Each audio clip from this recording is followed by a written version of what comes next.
లో కూడా icon brown granite owner గా మంచి పేరు ప్రఖ్యాతులు సంపాదించాం. మైన్స్ లో బాగా పీక్స్ కి వెళ్ళాను. ఈ గవర్నమెంట్స్ లో గవర్నమెంట్ ఉంటే ఒకలాగా లేకపోతే రిజల్ట్ రోజు ఈవినింగ్ లాగేసుకున్నాం. 4వ తారీఖు ఎన్నికల ఫలితాలు వచ్చాయంటే ఆ సాయంత్రం కల్లా నా మైన ఒక్కసారి కొట్టి పంపించేశారు. ఈ రోజు వరకు పర్మిట్స్ ఇవ్వట్లా. 61 కోట్లు లాస్ సడన్ గా గవర్నమెంట్ రావటం వల్ల కూటమి ప్రభుత్వంలో అచ్చెన్నాయుడు వీళ్ళు టార్గెట్ పెట్టారు. సరే ఇవన్నీ చేస్తుంటారు వాళ్ళు, భరిస్తుంది. శ్రీను గారు అంత అంత మైనింగ్ కంపెనీలు అలాంటి పెద్ద పెద్ద బిజినెస్లు చేసిన మీరు రీసెంట్గా చీరలు బిజినెస్లోకి తీసుకొచ్చేసారని చెప్పి కామెంట్స్ కామెంట్స్ దానికి బిజినెస్ శారీస్ బిజినెస్ కాదా? ఏదైనా బిజినెస్ ఏనండి, దానిలో కామెంట్ చేయడానికి ఏముంది? ఇప్పుడు శ్రీనివాస్ గారు ఎప్పుడు మైన్స్ బిజినెస్ తను ఫస్ట్ నుంచి కూడా. పర్లాకిముడిలో వరల్డ్ ఫేమస్ మెటీరియల్ తను అక్కడ ఉంది. పర్లాకిముడిలో తను క్వారీ చేశారు. ఆ క్వారీని కూడా ఇలా లిటిగేషన్స్ పెట్టి కేసులు పెట్టేసి ఇతను ఓడిపోగానే వాళ్ళ పార్టీ రాగానే టీడీపీ హయాంలో క్లోజ్ చేసేసారు. దాన్ని నిలదక్కుని పాపం మళ్ళీ కొత్తగా టెక్కల్లో స్టార్ట్ చేశారు. దాన్ని కూడా మొన్న రిజల్ట్ రోజు ఈవినింగే మొత్తం కూల్ చేశారు. కోర్టులో కాంట్రాక్ట్స్ వర్క్స్ చేశాం మేమిద్దరం, దాన్ని ఆపేశారు. సో ఇంకేం చేయాలి? నాకు ముందు నుంచి కూడా ఈ శారీస్ విషయంలో నాకు ఒక ప్యాషన్ ఉంది. నాకు ఒక ఫ్యాషన్ మీద ఒక ప్యాషన్తో ఇంట్రెస్ట్తో నాకు ఈ శారీస్ స్టోర్ పెట్టాలని ఎప్పటి నుంచో ఆలోచన ఉంది. దట్టు ఈ శారీస్ బిజినెస్ ఏంటి, పాలిటిక్స్కి సంబంధం లేకుండా ఉండే బిజినెస్, పీపుల్కి మాకు పబ్లిక్కి మాకు రిలేటెడ్గా ఉండే బిజినెస్ అనేది ఈ శారీస్ బిజినెస్. ఎందుకంటే మేము పబ్లిక్ ఎంత ఫెయిర్గా ఉంటే వాళ్ళు నచ్చితే మా దగ్గరికి వస్తారు, కొనుక్కుంటారు, వెళ్తారు. సో దీనిలో పొలిటికల్ ఇంటర్ఫీరెన్స్ అంటూ ఏమీ ఉండదు. సో అందుకని నేను శ్రీనివాస్ గారికి ఇంతవరకు మనం మైండ్స్ ఇవన్నీ చేసాం, చేసి ఎప్పుడు కోల్పోతున్నా ఉన్నాం, ఎప్పుడు కూడా నిలదొక్కుకోలేదు. ఈ 4 years లో కూడా 30-40 crores వరకు పెట్టాం, లాస్ అయిపోయాం. మళ్ళీ ఇదే స్టార్ట్ చేసాం. మళ్ళీ నెక్స్ట్ టైం పార్టీ వస్తుందో రాదో, మళ్ళీ ఏమవుతుంది, పొలిటికల్గా ఇబ్బంది పడుతున్నాం. కాబట్టి ఇదన్నిటికీ డిఫరెంట్గా మనం తెలంగాణ అంటే ముందు నుంచి శ్రీనివాస్ గారికి నాకు హైదరాబాద్ మా ఫేవరెట్ ప్లేస్, మా ఇద్దరికి కూడా. హైదరాబాద్ ప్రజలు కూడా చాలా మంచి మనసున్న మనుషులు, ఎవరు వచ్చినా ఆదరిస్తారు. బ్రతకడానికి బ్రతుకు తెరునిస్తుంది హైదరాబాద్. అదొక చాలా పెద్ద ప్రపంచం హైదరాబాద్ అనేది, చాలా మందికి లైఫ్ ఇస్తుంది. సో ఈ ప్లేస్ ని మనం చూస్ చేసుకుందాం. వెన్ కంపేర్ టు నాకున్న ఫ్యాన్ ఫాలోయింగ్ లో ఒక 10% ఆంధ్రాలో ఉంటే 90% నాకు హైదరాబాద్ లోనే ఉన్నారు. అంత మంచిగా నన్ను ఆదరిస్తున్నారు. సో మనం ఫస్ట్ బిజినెస్ హైదరాబాద్ లో స్టార్ట్ చేద్దాం. నాకు ఇంట్రెస్ట్ ఉంది, మీరు కొంచెం సపోర్ట్ చేయండి. అపార్ట్ ఫ్రమ్ యువర్ పాలిటిక్స్ నా కోసం ఒక 10% టైం మీరు కేటాయించి బ్యాక్ ఎండ్ లో ఉంటూ నాకు సపోర్ట్ చేయండి అని చెప్పాను. చెప్పగానే శ్రీనివాస్ గారు కూడా దీనికోసం మేము 5-6 months నుంచి దీని మీద మేము వర్కౌట్ చేసాం. కొన్ని షాప్స్ కి తిరిగాం. వీవర్స్ ప్రైస్ కంటే కూడా వీళ్ళు ఎక్కువ ప్రైస్ కి అమ్ముతున్నారు షాప్స్, రిటైలర్స్. అవన్నీ బ్రేక్ డౌన్ చేసి పబ్లిక్కి మనకు గుడ్ రిలేషన్షిప్లా ఉండాలనే ఆలోచనతో డైరెక్ట్గా వీవర్స్ దగ్గరికి వెళ్ళి మాట్లాడి మేమే మగ్గాలు అవి ఏర్పాటు చేసుకొని మేమే మెటీరియల్ ఇస్తూ వీవర్స్ని కూడా బ్రతికిద్దామనే ఆలోచనతో వాళ్ళతో శారీస్ మేమే దగ్గరుండి వీవింగ్ చేయించుకొని ఆ ఓవెన్ శారీస్ని పెట్టి మేము శారీ స్టోర్ పెట్టి ఓపెన్ చేసి ప్రజలందరికీ కూడా క్వాలిటీతో అండ్ తక్కువ ప్రైస్లో ఇద్దామని నిర్ణయించుకొని ఈ శారీ స్టోర్ అనేది ఓపెన్ చేస్తున్నాం. ఫస్ట్ బ్రాంచ్ మదీనాగూడలో స్టార్ట్ చేస్తున్నాం. విత్-in 3 months జూబ్లీ హిల్స్లో స్టార్ట్ చేస్తాం. విత్-in ఇంకొంచెం రోజుల్లో ఇంకొక 4-5 branches కూడా ఎస్టాబ్లిష్ చేయాలన్న ఆలోచనతోనే ఉన్నాం. అంతేగాని శారీస్ బిజినెస్ అనేది తక్కువగా చూడండి, చూడడానికి కాదు.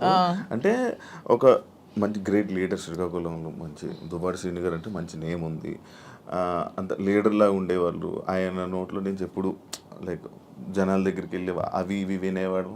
కాకపోతే మైనింగ్ కంపెనీ బిజినెస్ చేసేవారు, ఒక మంచి బిజినెస్ మ్యాన్ అనుకునే వాళ్ళం. కానీ అలాంటి ఆయనతో నోట్లో నుంచి మేము ఇలా శారీ బిజినెస్ చేయబోతున్నాం ఇలా చెప్తుంటుంటే ఎలా ఉండే ఆయన్ని అలా చేశారు. ఎలా ఉండే ఆయన ఎలా చేయడం. బిజినెస్ అనేది ఏదైనా బిజినెస్, అది ఏదైనా చిన్న ప్రొడక్ట్ అయినా పెద్ద ప్రొడక్ట్ అయినా బిజినెస్ అనేది బిజినెస్ కింద క్యాలిక్యులేట్ చేయాలి. అది చీర, జాకెట్టా, లేకపోతే ఇంకేంటా అని చూడకూడదు. బిజినెస్. నాకు దీంట్లో ఇంట్రెస్ట్ ఉంది. ఇంతవరకు మైండ్స్ లో అతనికి ఇంట్రెస్ట్ ఉంది, మైండ్స్ వల్ల కోల్పోయాం. సో నా ఇంట్రెస్ట్ ఒకసారి వచ్చి చూడండి, చేద్దాం. మీకు తనకి ప్రజలే ఇష్టం, తనకి ప్రజాజీవితం ఇష్టం, ఇది కూడా ప్రజలకు లింకప్ అయ్యేది. మా కింద ఒక 100 మంది పనిచేస్తారు, మా ప్రజా సంబంధాలు ఇంకొంచెం బాగుంటాయి, ఇంకొంచెం మనకి పీపుల్తో బాండింగ్ పెరుగుతుంది. వాళ్ళు కూడా మనం తక్కువ ప్రైస్కి ఇస్తే ఓకే, శ్రీనివాస్ గారు మౌజీ దగ్గరికి వస్తే మనకు తక్కువ ప్రైస్కి శారీ వస్తుందని గుడ్ విల్ మనకు వస్తే చాలు, కోట్లు సంపాదించాల్సిన అవసరం లేదనే ఉద్దేశంతో శారీ స్టోర్ ఓపెన్ చేస్తాం. ఓకే. అంటే ఈ బిజినెస్కి దువ్వాడ గారు 3-4 కోట్లు ఎంతో ఇచ్చారు, ఆయన డబ్బులు ఇచ్చి ఈ బిజినెస్ కోసం శ్రీనివాస్ గారు ఎవరేమనుకున్నా నాకు అనవసరం. శ్రీనివాస్ గారు అన్ని ఆస్తులు వానికి రాసి ఇచ్చేసి వచ్చేసారు. With empty hands he came out. అక్కడి నుంచి మా లైఫ్ని మళ్ళీ మేము ప్రారంభించుకున్నాం. దీనికోసం మా పేరెంట్స్ ఇచ్చిన ప్రాపర్టీస్ మాత్రమే నేను సేల్ చేసి బిజినెస్లో పెడుతున్నాను. అలానే నాది వేరు శ్రీనివాస్ గారు వేరని మాకు లేదు. మీరు అడిగిన క్వశ్చన్కి ఆన్సర్ చెప్పాం. మా ఇద్దరు తన దగ్గర ఎన్ని కోట్లున్నా నాకు ఇస్తారు. ప్రెసెంట్ లేవు, లాగేసుకున్నారు అందరూ. ఉంటే నాకు ఇస్తారు ఖచ్చితంగా.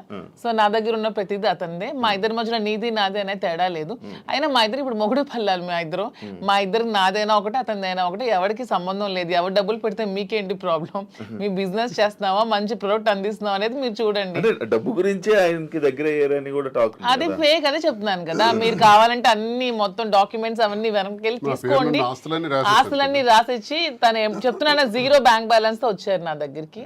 అందుకే నేను అంటున్నాను, మా బంధం మీరు ఎన్ని కామెంట్ చేసుకున్నా మాది 100% ప్యూర్ లవ్. ఎందుకంటే నేను అతని నుంచి ఏది ఆశించలేదు, ₹1 ఆశించలేదు.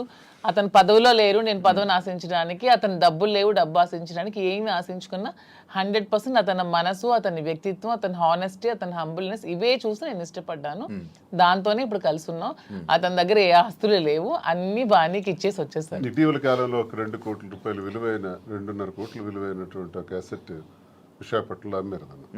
అలాగే శ్రీకాకుళంలో కూడా కొన్ని ల్యాండ్స్ అమ్మారు. అమ్మి ఈ డబ్బులన్నీ కూడా అక్యుములేట్ చేసి ఈ బిజినెస్. మా ఫాదర్ నాకు ఇచ్చిన ప్రాపర్టీస్ అన్ని నేను ఇప్పుడు అమ్మేశాను. ఎప్పటి నుంచో మా ఫాదర్ నాకు ఇచ్చే 2009 నుంచి అవి నా పేరు మీద ఉన్నవి. ఇప్పుడు బిజినెస్ కోసం నేను అమ్మేసి మరి బిజినెస్ స్టార్ట్ చేశాను. అంటే మీరు స్టార్టింగ్ అంటే ఆయనకి పరిచయం అవ్వకముందు నుంచి, రాజకీయంలోకి రాకముందు నుంచి మీరు డబ్బులు మేము ఫైనాన్షియల్ గా వెల్ సెటిల్డ్. మా ఫాదర్ వాళ్ళు వెల్ సెటిల్డ్, మా హస్బెండ్ వాళ్ళు కూడా వెల్ సెటిల్డ్. అన్ని వెల్ సెటిల్డ్ ఫ్యామిలీ ఫైనాన్షియల్ గా. మాకు ఫైనాన్షియల్ గా ప్రాబ్లమ్స్ కానీ ఏమి కూడా లేవు, ఎప్పుడు కూడా లేవు. వెల్ సెటిల్డ్ ఫ్యామిలీనే. ఇప్పుడు వీటి కోసం మేము ఆస్తులు అమ్మాల్సి వచ్చింది, లేకపోతే ఆస్తులు అమ్మాల్సిన అవసరం కూడా లేదు. ఎందుకంటే ఎలక్షన్ లో ఉన్న డబ్బులు కొంచెం ఉంటే అవి కూడా కోల్పోయాను. మా ఇద్దరు ఉండడానికి ఇల్లు కూడా కట్టుకున్నాం, దానికోసం కొంచెం డబ్బులు పట్టవలసి వచ్చింది. సో ఇప్పుడు మళ్ళీ బిజినెస్ స్టార్ట్ చేయడానికి ఈ ప్రాపర్టీస్ అమ్మాల్సి వచ్చింది. లైక్ అంటే ఈ కామెంట్స్ రావడానికి గల రీజన్స్ ఏంటంటే, మీరు అది కొన్ని వీడియోస్ మీ డ్యాన్స్ చేసి సంబంధించిన వీడియోస్ కొన్ని సోషల్ మీడియాలో వైరల్ అవ్వడం జరుగుతుంది. అది మీరేనా? అది ఇప్పటికీ చెప్తున్నాను, అది నేను కాదు. అసలు ఆ మనిషి కూడా నా అలాగ లేదు. అది ఎందుకు ఎవరికి అనిపించిందో, ఎవరికి పెట్టాలనిపించిందో కావాలనే కూటమి ప్రభుత్వం వాళ్ళే ఖచ్చితంగా దీన్ని ఈ పిల్ల సైనికులు ఉంటారు కదా, బచ్చాగాళ్ళు, ఆ బచ్చాగాళ్ళు ఈ కొంతమంది కలిపి ఐటీడీపీ అని ఇదొన్న పేజ్లో పెట్టి అనవసరంగా ట్రోల్ చేశారు. అలానే డాన్స్ చేసే అమ్మాయిని నేనేం కామెంట్ చేయట్లేదు. నాకు రికార్డింగ్ డాన్స్లు, నాకు స్టేజ్ల మీద డాన్స్ చేసుకోవాల్సిన అవసరం నాకైతే ఎప్పుడూ లేదు. ఎనీబడి కెన్ ప్రూవ్ చేసుకోండి. సార్ అప్పుడే చెప్పారు, ప్రూవ్ చేసుకుంటే నేను ₹1 crore వాళ్ళకి గిఫ్ట్ ఇస్తానని మొన్న ఛానల్లో కూడా. నాకు అవసరం లేదు.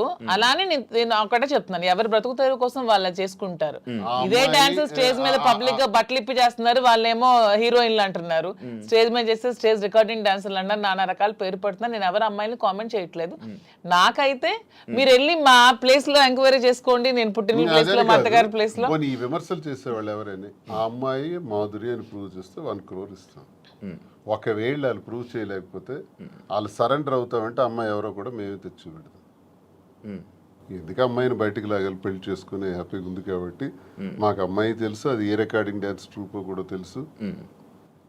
కానీ అలాగ అమ్మాయినే మాధురి అని చూపించిన వాళ్ళకి నేను అంటున్నాను, ₹1 crore మీకు బహుమానం కింద ఇస్తాను, దయచేసి అది ప్రూవ్ చేయండి అంటున్నాను.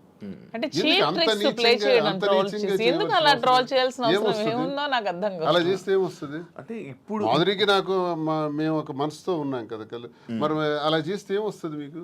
ఎవడా చేసేవాడు? రికార్డింగ్ డాన్స్ చేసే అమ్మాయిని పెళ్లి చేసుకుని, రికార్డింగ్ డాన్స్ అమ్మాయిని దువ్వాడ్సిని పెళ్లి చేసుకుని నీకేంటి నొప్పి? పెట్టినోడికి ఏంటి నొప్పి? అలాగైతే మీరు డాన్స్ చేసి మీరే ఒప్పుకున్నట్టు. నేను కాదు కదా, నేను ఒప్పుకోవడానికి అమ్మాయి నేను కాదు. నేనైతే నిజంగా నేను ఒప్పుకుంటాను. I'm very bold and straight forward. నేను ఒప్పుకుంటాను. If it is me, I will agree. నేనే అదా, నేను డాన్స్ చేసిన వీడియోస్ చాలా ఉన్నాయి, నేను పెట్టుకుంటున్నాను కదా. నేను చేసి నేనే పెట్టుకుంటాను. నేను అది కానప్పుడు నేను ఎలా ఒప్పుకుంటాను? అలానే అదే అంటున్నాను, ఒకవేళ డాన్స్ చేసిన అమ్మాయినే దువ్వాడ్సం చేసుకుంటే మీకేంటి పెయిన్? అమ్మాయి మాత్రం అమ్మాయి కాదా, ఆడపిల్ల కాదా? ఎందుకు అంత ట్రోల్ చేయాల్సిన అవసరం ఏముంది? అంత నెగిటివిటీ స్ప్రెడ్ చేయాల్సిన అవసరం ఏముందని అడుగుతున్నాను నేను. ఒకవేళ ఆ అమ్మాయే మాధురి అని ప్రూవ్ చేయాలనుకుంటే ₹1 crore బహుమతి ఇస్తాం, తీసుకురండి అంటున్నాం. ఎవరైతే వచ్చారో వాళ్ళకి. అంటే ఇప్పుడంటే ఏ జనరేషన్ వచ్చేసింది, ఫేసులు మార్పిడి ఇది ఆ వీడియో చూస్తే అప్పుడెప్పుడు 2003 2000కి ఆమె వయసు ఎంత తెలుసు ఎంత ఏమండి నాకు ఇప్పుడు 34 years అండి. 2000 అన్న ఏజ్ ఎంత ఉంటది?